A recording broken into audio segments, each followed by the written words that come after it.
नमस्कार दर्शक बंधु।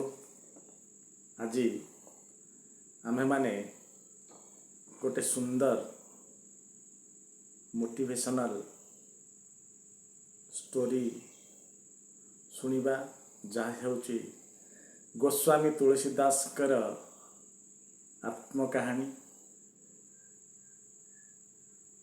ये आत्मकाहानी टी आमको निश्चित भावरे प्रेरणा जोगेब एथिरे संदेहर अवकाश नहीं।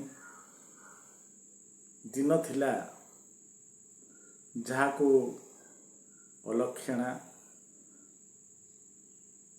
कही लोक माने कबाट बंद कर दौथिले, दिन आसिला से पिला गोस्वामी तुलसीदास नामरे परिचित हला एवं आम मान को हनुमान चालीसा रामचरित मानस भली सुंदर ग्रंथ प्रदान कर दे गला।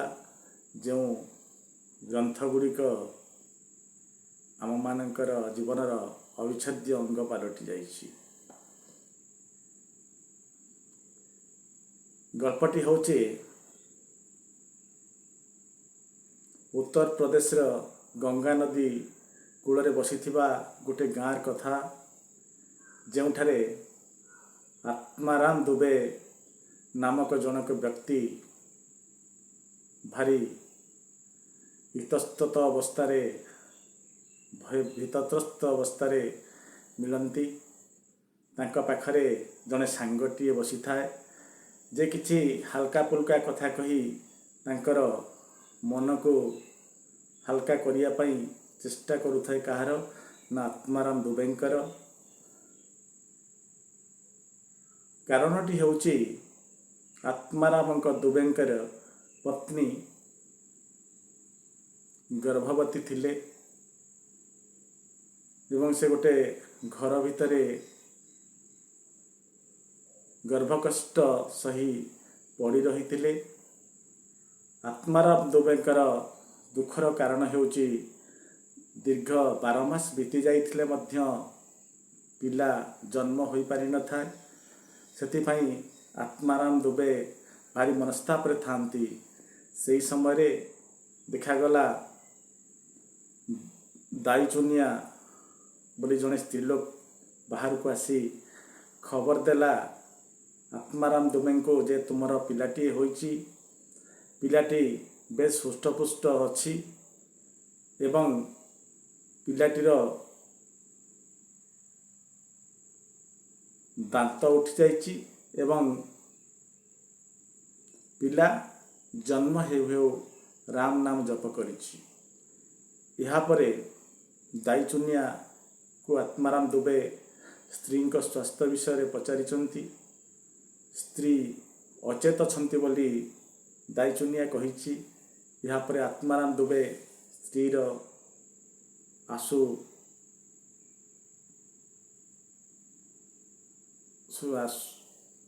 किपरि भाव स्त्री शीघ्र भल हो ताहा से उद्देश्य नहीं से भगवान को प्रणाम जनाइछि। एमती कि समय परे दाई चुनिया आसी खबर देछि जे माँ बा आत्माराम दुबेंकर स्त्री मृत्युवरण करिछंती। यहाँ परे भारी मन कष्ट होइछि आत्माराम दुबेंकर। पंडित मंडली को से डाकिचंती। जेहेतु राम नाम जप करी पिलाटी जन्मग्रहण करिछि तेणु पिलाटीर नाम दियागला राम बोला। किंतु सेटिकार ज्योतिष मंडली कहिचंती आत्माराम दुबे को जे पिलाटीर नक्षत्र कहूची ये पिलाटी आदौ शुभंकर नुहे। जन्म हेउ हेउ से माँ को खाईगला। आपणक पाई मध्य ये पिला लाभदायक नुहे। ये आपणकर वंशर क्षति करिवो। सेथिपाई आत्माराम दुबे को समस्ते कहिचंती जे आपण पिलाटी को त्याग कर दियंतु। କ'ଣ କରିବେ ଆତ୍ମାରାମ ଦୁବେ? ଯେତେବେଳେ ସମସ୍ତଙ୍କ ମୁହଁରୁ ସେ ଗୋଟିଏ କଥା ବାହାରିଛି, ଏ ପିଲାଟି ନିଶ୍ଚିତ ଭାବରେ ଆପଣଙ୍କର କ୍ଷତି କରିବ, ଆତ୍ମାରାମ ଦୁବେ ପିଲାଟିକୁ ତ୍ୟାଗ କରିଦେଇଛନ୍ତି। ପିଲାଟି ଯେତେବେଳେ ତ୍ୟାଗ କରିଦେଇଛନ୍ତି, ଦାଇ ଚୁନିଆ ଏ ଜିନିଷକୁ ସମ୍ଭାଳି ପାରିନାହିଁ। ଦାଇ ଚୁନିଆ କ'ଣ କରିଛି, ପିଲାଟିକୁ ନିଜ ସାଙ୍ଗରେ ତା ଘରକୁ ନେଇଯାଇଛି। ଯେତେବେଳେ ଦାଇ ଚୁନିଆ ପିଲାଟିକି ନେଇ ଘରେ ପହଞ୍ଚେ, ତାଙ୍କର ସାହି ପଡ଼ୋଶୀ ଯେଉଁମାନେ ସବୁ ଅଛନ୍ତି, ଦାଇ ଚୁନିଆକୁ ସମସ୍ତେ ବିଭିନ୍ନ ପ୍ରକାର କଟୁ କଥା କହିଛନ୍ତି ଯେ ଆତ୍ମାରାମ ଦୁବେ ଭଳିଆ ଲୋକ ଯେଉଁ ପିଲାଟିକୁ ଛାଡ଼ିଦେଲା, ତୁ କ'ଣ ବେଶୀ ଚାଲାକ? ସେ ପିଲାଟିକୁ ତୁ କାହିଁ ଘରକୁ ଆଣିଲୁ? ଯେଉଁ ପିଲା ଜନ୍ମ ହଉ ହଉ ମାଆକୁ ଖାଇଗଲା, ସେ ପିଲାକୁ ତୁ ଆଣିଛୁ ମାନେ ଏ ପରିବାରର କ୍ଷତି ହେବ। ଦାଇ ଚୁନିଆର ସ୍ୱାମୀ ମଧ୍ୟ ସମାନ କଥା କହିଲେ, କିନ୍ତୁ ଦାଇ ଚୁନିଆ ସମସ୍ତଙ୍କର କଥା ଶୁଣିଲା, ହେଲେ ନୀରବ ରହିଲା ଏବଂ ସ୍ୱାମୀଙ୍କ ସହିତ ଯୁକ୍ତି କଲା ଯେ ପିଲାଟି ନିଷ୍ପାପ ଛୁଆଟି, ତାର ଭୁଲ କେଉଁଠି? ଆମର ତ ପିଲା ନାହିଁ, ଚାଲ ତାକୁ ପାଳିବା। ଏହିପରି ଭାବରେ ଯାହା ହେଉ ପିଲାଟିକୁ ଦାଇ ଚୁନିଆ ତା ପାଖରେ ରଖି ଲାଳନ ପାଳନ କରିବାକୁ ଲାଗିଲା। ଜନ୍ମ ହେବାର 10 ଦିନ ପରେ ଆତ୍ମାରାମ ଦୁବେ ଆରପାରିକୁ ଚାଲିଗଲେ। ଏହାପରେ ଦାଇ ଚୁନିଆର ସ୍ୱାମୀ ଦାଇ ଚୁନିଆକୁ କହିଲେ ଯେ ଦେଖ, ପିଲାଟି କେତେ ଅମଙ୍ଗଳିଆ, ଜନ୍ମ ହଉ ହଉ ମାଆକୁ ଖାଇଥିଲା, 10 ଦିନ ଯାଇନି ବାପାକୁ ବି ଖାଇଦେଲା, ତେଣୁ ଏ ପିଲାକୁ ଆଦୌ ଘରେ ରଖ ନାହିଁ। ତଥାପି ଦାଇ ଚୁନିଆ ସଂଗ୍ରାମ କଲା, ସମସ୍ତଙ୍କୁ ବୁଝାଇବାକୁ ଚେଷ୍ଟା କଲା, ପିଲାଟିକୁ ପାଖରେ ରଖିଲା। ଏମିତି କିଛି ଦିନ ଗଲା ପରେ 5 ବର୍ଷ ବୟସରେ ଯିଏ ପାଳନ କରୁଥିଲା ଦାଇ ଚୁନିଆ ସାପ କାମୁଡ଼ାରେ ମୃତ୍ୟୁ ବରଣ କଲା। ସେତେବେଳେ ବୟସ ହେଉଛି ରାମବୋଲାର ମାତ୍ର 5 ବର୍ଷ। ଦାଇ ଚୁନିଆ ସ୍ୱାମୀ ଏ କଥାକୁ ଆଦୌ ଗ୍ରହଣ କରିପାରିଲା ନାହିଁ ଯେ ଯେଉଁ ଛୁଆ ଜନ୍ମରୁ ମାଆକୁ ଖାଇଲା, 10 ଦିନରେ ବାପାକୁ ଖାଇଲା, ଆଜି ଯିଏ ପାଳନ କରୁଥିଲା ତାକୁ ବି ଖାଇଦେଲା 5 ବର୍ଷରେ। ଏହାପରେ ସେ କଠୋର ନିଷ୍ପତ୍ତି ନେଲା, ପିଲାଟିକୁ ରାସ୍ତା କଡ଼ରେ ଛାଡ଼ିଦେଲା। ଏବେ ପିଲାଟି ନିଃସ୍ୱ, ପାଖରେ କେହି ନାହାନ୍ତି। ପିଲାଟି ଗୋଟେ ଗଛ ମୂଳେ ରାତ୍ରି ବିତାଇଲା। ତା ପରଦିନ ଯେତେବେଳେ ଭୋକ ହେଇଛି, ସେ ଜଣ ଘରକୁ ଯାଇଛନ୍ତି ଖାଦ୍ୟ ମାଗିବା ପାଇଁ, କ୍ଷୀର ଟିକେ ମାଗିଛନ୍ତି। କ୍ଷୀର ଆଣିବା ପାଇଁ ସେ ସ୍ତ୍ରୀ ଲୋକ ଜଣକ ଘରକୁ ଗଲାବେଳେ ଆଉ ଜଣେ ବୟସ୍କ ମହିଳା ବାହାରି ଆସି କହିଛନ୍ତି ଯେ ଏ ପିଲାକୁ ଯଦି ଖାଦ୍ୟ ଦେବୁ ତୋର କ୍ଷତି ହେବ। ଇଏ ହେଉଛି ଆତ୍ମାରାମ ଦୁବେର ପୁଅ, ଆକୁ ଖାଇବାକୁ ଦେଲେ ତୋତେ ବି ଦାନା କନା ଅଣ୍ଟିବ ନାହିଁ। ଏହାପରେ ତାକୁ ଖାଇବାକୁ ମିଳିନାହିଁ ରାମବୋଲାକୁ। ରାମବୋଲା ମନ କଷ୍ଟ ନିଷ୍ପତ୍ତି ନେଇଛି, ମରିଯିବି ପଛେ କାହାକୁ ମାଗିକି ଖାଇବି ନାହିଁ। ଗୋଟେ ଦିନ ବିତି ଯାଇଛି, ଭୋକ ନ ସହିପାରି, ପେଟର ଦାଉ ନ ସହିପାରି ପୁଣି ଥରେ ରାମବୋଲାକୁ ଯିବାକୁ ପଡ଼ିଛି ଖାଦ୍ୟ ଅନ୍ୱେଷଣରେ। ଏମିତି କିଛି ଦିନ ଗଲା ପରେ ଭାରି ମନ ଦୁଃଖରେ ଦିନେ ମନ୍ଦିର ସିଢ଼ି ପାଖରେ ଯାଇକି ରାମବୋଲା ଶୋଇଯାଇଛି। ଦୈବାତ ସେ ମନ୍ଦିରକୁ ଆସିଥାନ୍ତି ଗୁରୁ ନରହରି ଦାସ। ଭଗବାନଙ୍କ ଦର୍ଶନ ସାରି ଫେରିବା ବାଟରେ ସେ ଦେଖିଛନ୍ତି ଏଇ ଛୋଟ ପିଲାଟିକୁ। ବ୍ରାହ୍ମଣକୁ ପଚାରିଛନ୍ତି ଏ ପିଲା ବିଷୟରେ ସବିଶେଷ ବିବରଣୀ। ବ୍ରାହ୍ମଣ ସମସ୍ତ ବିବରଣୀ ଦେଇ କହିଛନ୍ତି ଯେ ଇଏ ହେଉଛି ପଣ୍ଡିତ ଆତ୍ମାରାମ ଦୁବେର ପୁଅ। ତାକୁ ଅମଙ୍ଗଳ ଗ୍ରହ ଗ୍ରାସ କରିଛି, ତାକୁ ଯିଏ ସାହାଯ୍ୟ କରୁଛି ସେ ଭଲରେ ରହୁନି। ଏ କଥା ଶୁଣିଲା ପରେ ଦୟା ଆସିଛି। କାହାର ଯେ ଆସିଛନ୍ତି ନରହରି ଦାସଙ୍କର। ସେଠୁ ନରହରି ଦାସ ପିଲାଟିକୁ ସ୍ନେହର ସହିତ କହିଛନ୍ତି, ପ୍ରଭୁ ଶ୍ରୀରାମ ହେଉଛନ୍ତି ଜଗତର ରଖୱାଲା, ତୁ ତାଙ୍କ ଶରଣରେ ଯାଉନୁ। ନିଷ୍ପାପ ପିଲାଟି ସେଠି ପଚାରିଛି ଯେ ଭଗବାନ ରାମଚନ୍ଦ୍ରଙ୍କର ଆଡ୍ରେସ୍ କ'ଣ, ଠିକଣା କୁହନ୍ତୁ, କେଉଁଠି ଅଛନ୍ତି, ମୁଁ ନିଶ୍ଚୟ ତାଙ୍କ ପାଖକୁ ଯିବି। ଏ କଥା ପଦକ ଶୁଣି ମନରେ ଦୟା ପରବଶ ହୋଇ ଗୁରୁ ନରହରି ଦାସ ପିଲାଟିକୁ ସାଙ୍ଗରେ ନେଇଯାଇଛନ୍ତି, ଶିଷ୍ୟ ରୂପରେ ଗ୍ରହଣ କରିନେଇଛନ୍ତି। ଏହାପରେ ଗୁରୁକୁଳରେ ସ୍ଥାନ ମଧ୍ୟ ଦେଇଛନ୍ତି। ଗୁରୁକୁଳରେ ଯେତେବେଳେ ସ୍ଥାନ ଦେଇଛନ୍ତି ତାର ନାମ ତୁଳସୀ ଦାସ ରଖିଦେଇଛନ୍ତି। ତୁଳସୀ ଦାସ ରଖିଲା ପରେ ତଥାପି ପିଲାମାନଙ୍କ ନଜରରେ ସେ ସେଇ ରାମବୋଲା ହୋଇ ରହିଥାଏ। ଶିକ୍ଷାଦାନ ପ୍ରଦାନ କରିଛନ୍ତି। ଯେତେବେଳେ ନରହରି ଦାସ କହିଛନ୍ତି ମୁଁ ଯାହା କହିବି ତୁ ମୋତେ ଦୋହରେଇବୁ ମୋ କଥାକୁ, ଜୟ ରାମ ଶ୍ରୀରାମ ଜୟ ଜୟ ରାମ, ଜୟ ରାମ ସିଆ ରାମ ଜୟ ଜୟ ରାମ, ଏ କଥାଟିକୁ ବାରମ୍ବାର ଗାଇବାକୁ କହିଛନ୍ତି। ବହୁତ ଆଗ୍ରହର ସହିତ ରାମବୋଲା ଏହାକୁ ଗାଇଛି। ଗାଇଲା ପରେ ନରହରି ଦାସଙ୍କର ପ୍ରିୟର ପାତ୍ର ହୋଇଯାଇଛି ରାମବୋଲା। ଦିନେ ରାମବୋଲା ଶ୍ରୀରାମଚନ୍ଦ୍ରଙ୍କ କଥା ଶୁଣିବା ପାଇଁ ଜିଦ୍ ଧରିଛି ନରହରି ଦାସଙ୍କ ପାଖରେ।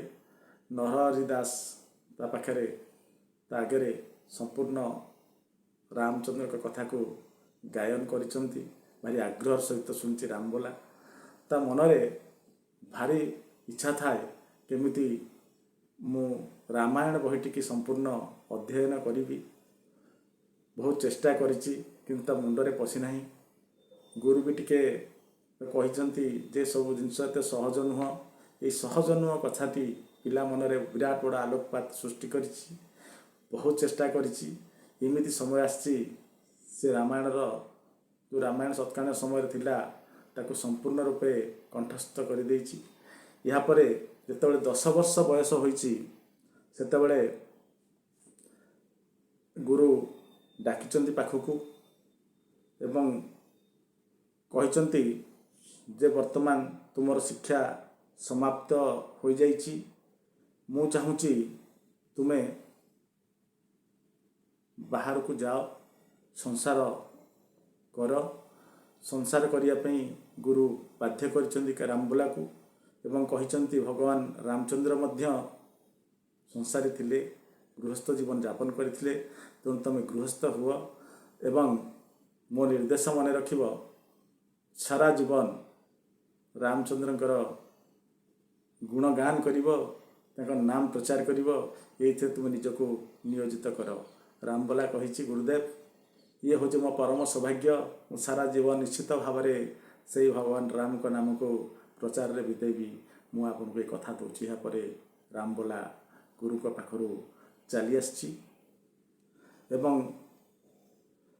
ବାରାଣାସୀ ପାଖରେ ତାପରେ ବି ମୁଁ ଛାଡ଼ିଗଲି। ଆଉ ଗୋଟେ ବଡ଼ ଜିନିଷ ଏ କଥାର ପରେ ରାମବୋଲା ଭୁଲ କହିଲି ମୁଁ। ତାପରେ ଗୁରୁ ତାକୁ ନେଇଛନ୍ତି କେଉଁଠିକି, ଶେଷ ସନାତନଙ୍କ ପାଖକୁ ବାରାଣାସୀ ଶେଷ ସନାତନଙ୍କ ପାଖକୁ ଗଲା ପରେ ତାର ବିଦ୍ୟା ସରିଛି। ଯେଉଁ କଥାଟିକି ମୁଁ ଛାଡ଼ି ଯାଇଥିଲି, ଶେଷ ସନାତନଙ୍କ ପାଖରେ ଆସିଲା ପରେ ତାପରେ ସେ ଗୃହସ୍ଥ ଜୀବନ ଆରମ୍ଭ କରିବା ପାଇଁ ଗୁରୁଦେବ ତାଙ୍କୁ କହିଛନ୍ତି ଏବଂ ତାଙ୍କ ନାମ ପ୍ରଚାର କରିବାକୁ ବି କହିଛନ୍ତି ରାମଚନ୍ଦ୍ରଙ୍କର। ତାପରେ ସେ ଜନ୍ମସ୍ଥାନକୁ ଫେରି ଆସିଛନ୍ତି ତୁଳସୀ ଦାସ।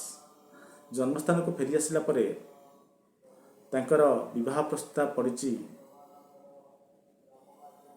ଜଣେ ସ୍ତ୍ରୀଲୋକ ସହିତ। ସେହି ସମୟ ଭିତରେ ସିଏ ରାମାୟଣ କଥା ମହାଭାରତ କଥା ପ୍ରଚାର କରୁଛନ୍ତି ଗାଁରେ। ସେହି ସମୟ ପ୍ରଚାର କରୁ କରୁ ତାଙ୍କ ନାମ ତୁଳସୀ ରାମ ହୋଇଯାଇଛି। ଏବଂ ଏହାପରେ ଏହାର କିଛି ଦିନ ପରେ ବଦ୍ରିଗ୍ରାମର ଦୀନବନ୍ଧୁ ପାଠକ ନାମକ ଜଣେ ବ୍ୟକ୍ତିଙ୍କର ବୁଦ୍ଧିମତୀ କନ୍ୟା ରତ୍ନାବଳୀଙ୍କ ସହିତ ତାଙ୍କର ବିବାହ କରାଯାଇଛି। ସେ ଝିଅଟିର ଅନ୍ୟ ନାମ ମଧ୍ୟ ବୁଦ୍ଧିମତୀ ଥିଲା ଏବଂ ପ୍ରିୟ ନାମ ଥିଲା ରତ୍ନାବଳୀ। 29 ବୟସରେ ରତ୍ନାବଳୀଙ୍କୁ ସେ ବିବାହ କରିଛନ୍ତି। ରତ୍ନାବଳୀଙ୍କର ଗୋତ୍ର ହେଉଛି ଭରଦ୍ୱାଜ ଗୋତ୍ର। ଏହିପରି ଭାବରେ ତାଙ୍କ ଦାମ୍ପତ୍ୟ ଜୀବନ ଆରମ୍ଭ ହୋଇଛି। ପତ୍ନୀଙ୍କ ସହ ରାଜାପୁର ନାମକ ଏକ ଜାଗାରେ ସେ ଅବସ୍ଥାନ କରିଛନ୍ତି। ବିବାହ ପରେ ଅବସ୍ଥାନ କଲାବେଳେ ସେ ସାଂସାରିକ ବନ୍ଧନରେ ଏପରି ବାନ୍ଧି ହୋଇଯାଇଛନ୍ତି ଯେ ସେ ଆଉ रामचरित मानस बा राम को रामचरित मानस तो नुह राम जो नाम गायन करते नाम प्रचार करते से सब जिनस को संपूर्ण रूपे भूली जाइछन्ति। यही कथा को नहीं दिने तांको स्त्री बाहर को जाइथांती घर को आसी मुह फण फण करी आसी पहुँच जाइछन्ति जे पचार तुलसीराम जे कौन प्रोब्लेम तुम्हें कहीं रागुच ना मोर क्यों सांग मैंने कहते जे मु तुम पर कि जादू कर जहाँफल कि तुम्हें रामचंद्र पाखरु रामचंद्र को नाम पाखरु निजक दूरे रहीच से मत से कथा भारी कष्ट देची बरम ये कथा को शुणी तुलसीराम उल्टा चिड़ाई कहते सत नुह कि मु तुम बाया हो रामचंद्र को छाड़देनि कि एमती कही कथाटा को हल्का कर यार किछि दिन पर तुलसीदास जो बाहर को जाइछन्ति हठात तांको स्त्री तांको बापघर को जाइछन्ति कह जाए भाई दूज ओषा जड़े कहीं आसी खबर देले जे घर को चल बापघर को मना करचन्ति तुलसीदास स्त्री जे रत्नावली मना करचन्ति मो जीवा उचित नुह कारण स्वामी जेहेतु घरे नहांती मो जीवाटा आदौ उचित नुह किंतु गला बेले से लोक जन कहते जे तुमको तुम्हें न गले भाई दूजरे बापघर लोक समस्ते तुमको निश्चित भाव में मिस करेंगे। तेणु एक शुणला गोटे चिठी लिखि रत्नावली जाइछन्ति बापघर को सियाड़ फेरी किछ दिन पर दिन दिन पर तुलसीराम जो देखी स्त्री घरे ना से पूरा अस्तव्यस्त हो पड़ी अस्तव्यस्त हो खोजला बेलू गोटे चिठी पाई रत्नावली हाथ लेखा चिठीटी पाइला परे तांका मन एते व्यथित होइछि जे वर्षा राति से मानि नाहांती अंधार राति भितरे से ससुर घर अभिमुखे यात्रा करिसंती बाटरे गला बेलू गोटे शबटे गोटे जमुना नदी पूरीची से गोटे शबटे भासी भासी जाऊँगी से शब को काठर भेड़ा भाविकी ताकू धरी से जमुना नदी पारी होइचंती। रत्नावली घर पाखर जो पहुँची घर कबाट बंद अच्छी देखिचंती जे गोटे फांका अच्छी जो फांका बाटे से चढ़ा को चेष्टा करिचंती एवं से देखिचंती गोटे दौड़ी भलिया कंटा अच्छी से दौड़ी की धरी जेतबले से चढ़ी तो जाइचंती दौड़ी को धरिकी पछरे जानिचंती से जो दौड़ी की धरी चढ़ी जाइथिले से दौड़ीटी दौड़ी नथिला गोटे साप थिला।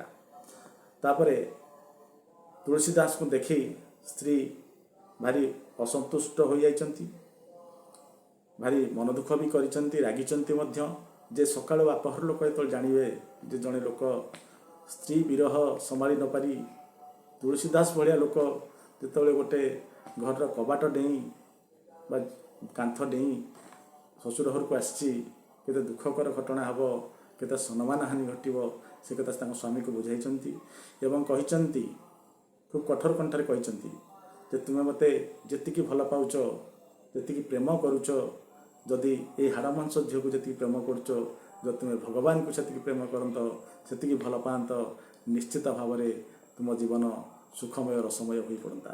एक कथा शुणला विराट बड़ परिवर्तन देखा देइछि तुलसीदास जीवन में से स्त्री को परित्याग कर देइछन्ति चिंता करिछन्ति अनेक स्नेह अनेक प्रेम हो गला आउ नुह से पत्नी को त्याग करी रामचंद्र को नाम गान करने पठन करने चारिड़े प्रचारित करने से बाहरी पड़ती से दिन ठू जीवन संघर्ष आरंभ होइछि धर्म क्षेत्र में कह जाए जड़े प्रेत सहायतार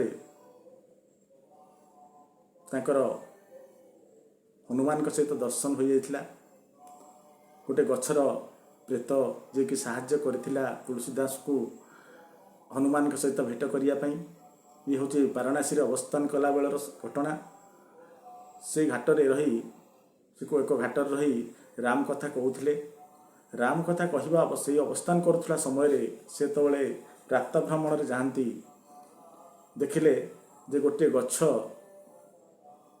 पूरा सुखी जाइए झाऊली जाइए तार कारण हूँ पानी मिलनी से गछटी झाऊली जाइए भारी दुख लगी जे गोटे गछटे ଯେଉଁ ଗଛ ଦିନେ ସମସ୍ତଙ୍କୁ ଛାଇ ଦେଉଥିଲା ସେ ଗଛଟି ଅକାଳରେ ଝଡ଼ି ପଡ଼ୁଛି।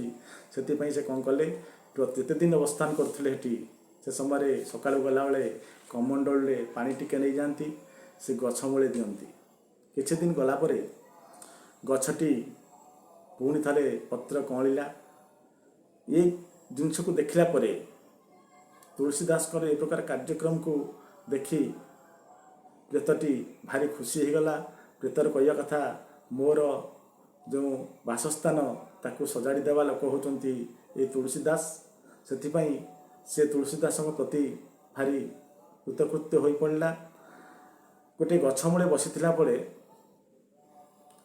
ପ୍ରେତ ଆସି ତାଙ୍କ ପାଖରେ ଆବିର୍ଭାବ ହେଲେ। ତୁଳସୀଦାସଙ୍କୁ କହିଲେ ଯେ ମୁଁ ପ୍ରେତ ଯୋନିରେ ଜନ୍ମଗ୍ରହଣ କରିଛି ସତ, ପୂର୍ବଜନ୍ମରେ ମୁଁ ମନୁଷ୍ୟ ଯୋନିରେ ଜନ୍ମଗ୍ରହଣ କରିଥିଲି। ସେତେବେଳେ ମୁଁ ଜଣେ ସାଧୁ ଥିଲି। ତୁମର କ'ଣ ଅଭିଳାଷ ମୋ ଆଗରେ ପ୍ରକାଶ କର, ମୁଁ ନିଶ୍ଚିତ ଭାବରେ ପୂରଣ କରିବାକୁ ଚେଷ୍ଟା କରିବି। ଏହାପରେ ତୁଳସୀଦାସ ପ୍ରେତ ଆଗରେ ରାମ ଦର୍ଶନର ଆଶା ବାନ୍ଧିଥିଲେ ବା ଆଶା ପ୍ରକାଶ କରିଥିଲେ। ଏକଥା ଶୁଣିଲା ପରେ ପ୍ରେତ କହିଥିଲେ ଯେ ମୁଁ ଆପଣଙ୍କୁ ଡାଇରେକ୍ଟ ରାମଙ୍କ ସହିତ ଭେଟ କରାଇ ପାରିବିନି, କିନ୍ତୁ ହନୁମାନଙ୍କ ସହିତ ଭେଟ କରାଇ ପାରିବି। ତୁଳସୀଦାସ ପଚାରିଲେ କିପରି? ନା, ଆପଣଙ୍କ ପ୍ରବଚନ ଶୁଣିବା ପାଇଁ, ଆପଣଙ୍କ କଥା ଶୁଣିବା ପାଇଁ ରାମ କଥା ହନୁମାନଜୀ ପ୍ରତ୍ୟେକ ଦିନ ବୃଦ୍ଧ ବେଶରେ ଆସୁଛନ୍ତି। ଯିଏ ପ୍ରଥମେ ଆସୁଛନ୍ତି ଏବଂ ସମସ୍ତଙ୍କ ପଛରେ ଯାଉଛନ୍ତି ସେ ହିଁ ହେଉଛନ୍ତି ହନୁମାନ। ଆପଣ ତାଙ୍କୁ ମାର୍କ କଲେ ନିଶ୍ଚିତ ଭାବରେ ଜାଣିପାରିବେ ଏବଂ ସେ ହେଉଛନ୍ତି ବୟସ୍କ ଲୋକ ହିସାବରେ ଆସୁଛନ୍ତି।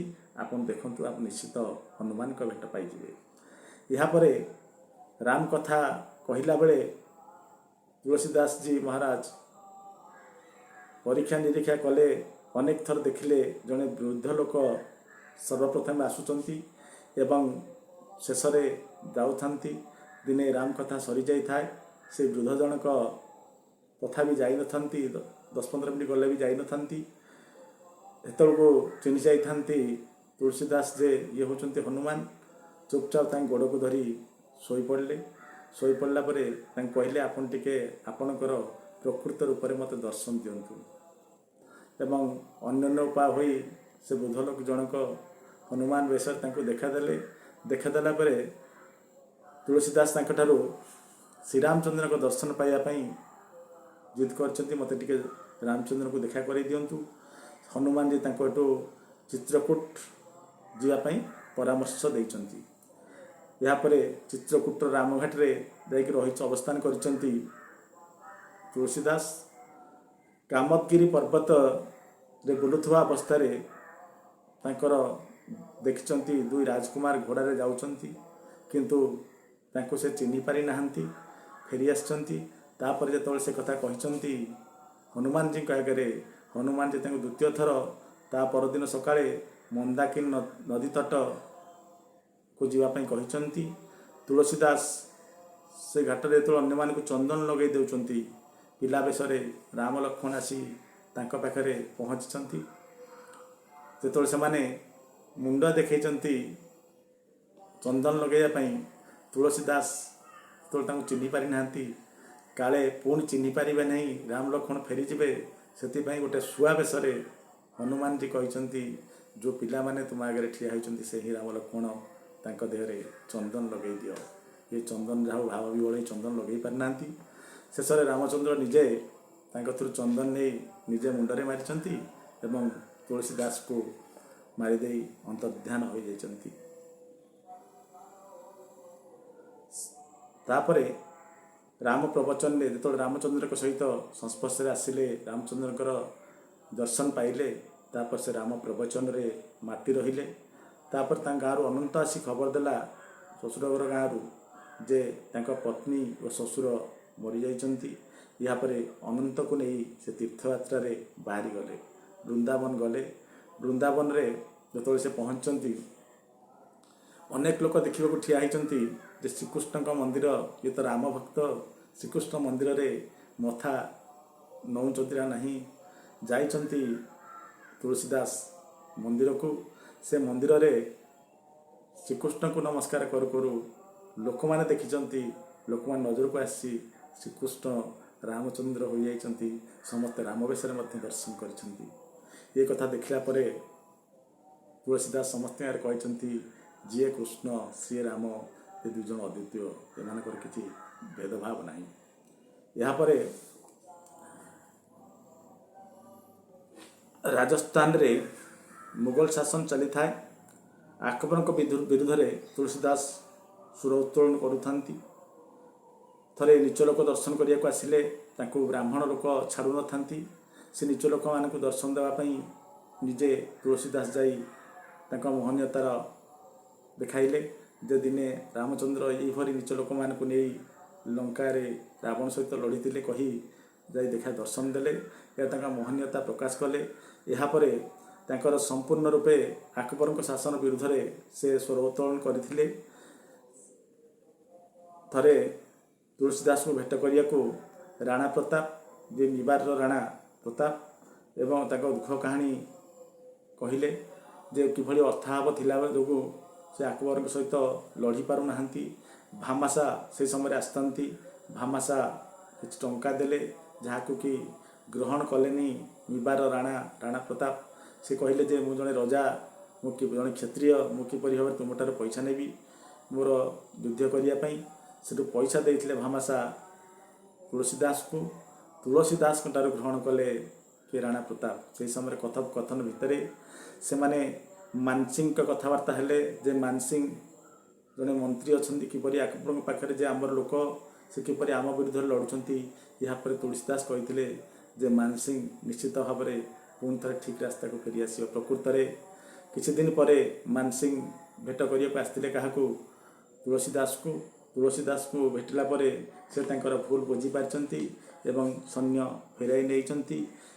ଏ କଥାଟି ପଡ଼ିଛି କାନରେ ଆକବରଙ୍କର। ଆକବର ମାନସିଂ ସୈନ୍ୟ ଫେରାଇ ନେବାର କାରଣ ଯେତେବେଳେ ଜାଣିଛନ୍ତି ତୁଳସୀଦାସ ବୋଲି, ସେତେବେଳେ ତୁଳସୀଦାସକୁ ଡକାନ୍ତି ରହିମ ଖାନ ଦ୍ୱାରା। ରହିମ ଖାନ ଜଣେ ମନ୍ତ୍ରୀ, ତାଙ୍କ ଦ୍ୱାରା ଡକେଇ ଆକବରଙ୍କ ମନ୍ତ୍ରୀ ରହିମ ଖାନ ସେ ଆସି ଡାକିଛନ୍ତି, ନେଇକି ଫତେପୁର ସିକ୍ରି ନାମକ ଏକ କାରାବାସରେ ରଖିଦେଇଛନ୍ତି। କାହାକୁ? ତୁଳସୀଦାସକୁ। ଏଇ ଯେଉଁ ଫତେପୁର ସିକ୍ରି ଜେଲରେ ଥିଲାବେଳେ, କାରାବାସରେ ଥିଲାବେଳେ ହନୁମାନ ଚାଳିଶା ଲେଖିଛନ୍ତି ତୁଳସୀଦାସ।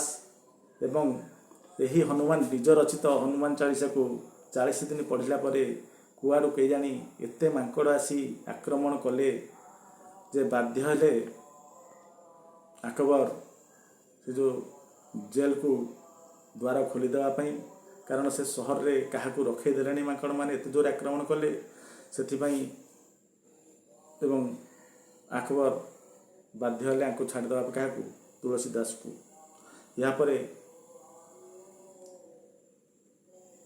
ରାମେଶ୍ୱର ମନ୍ଦିର, ଶିବ ମନ୍ଦିର ପାଖରେ ସେ ଆସି ପହଞ୍ଚିଲେ।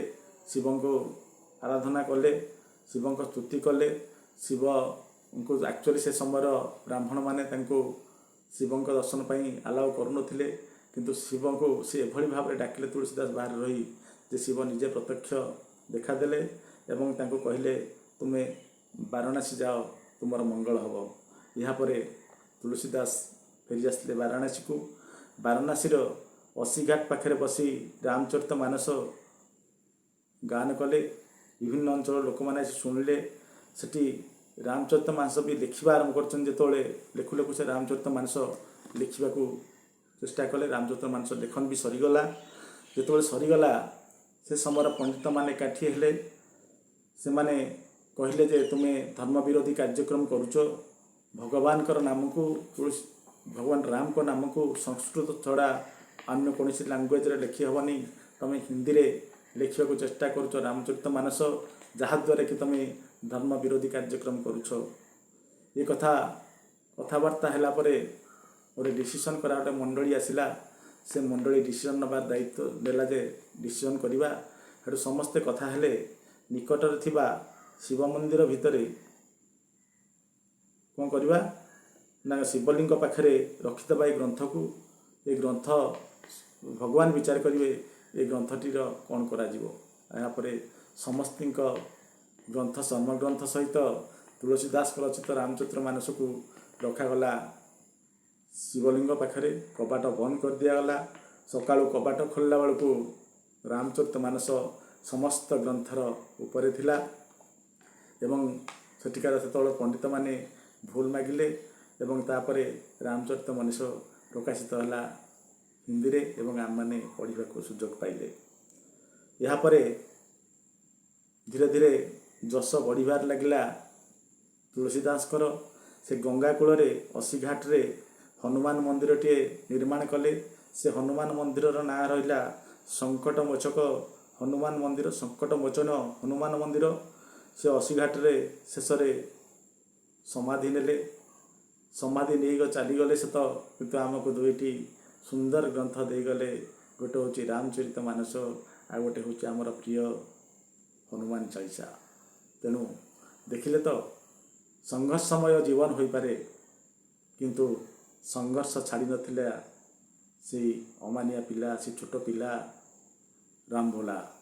ଏବଂ ରାମଭୋଲାରୁ ତୁଳସୀଦାସରେ ପରିଣତ ହୋଇଗଲା। କିଭଳି ସେ ନିଜକୁ ଟ୍ରାନ୍ସଫର୍ମେସନ୍ କଲା, କିଭଳି ନିଜକୁ କନଭର୍ଟ କଲା ଆପଣ ଦେଖିପାରିଲେ ତ। ତେଣୁ କଷ୍ଟ ସହିଲେ, ପରିଶ୍ରମ କଲେ, ଏକାଗ୍ରତା ରହିଲେ ସବୁ ଜିନିଷ କରିହେବ, ଏଥିରେ ସନ୍ଦେହ ନାହିଁ। ରହୁଛି, ନମସ୍କାର।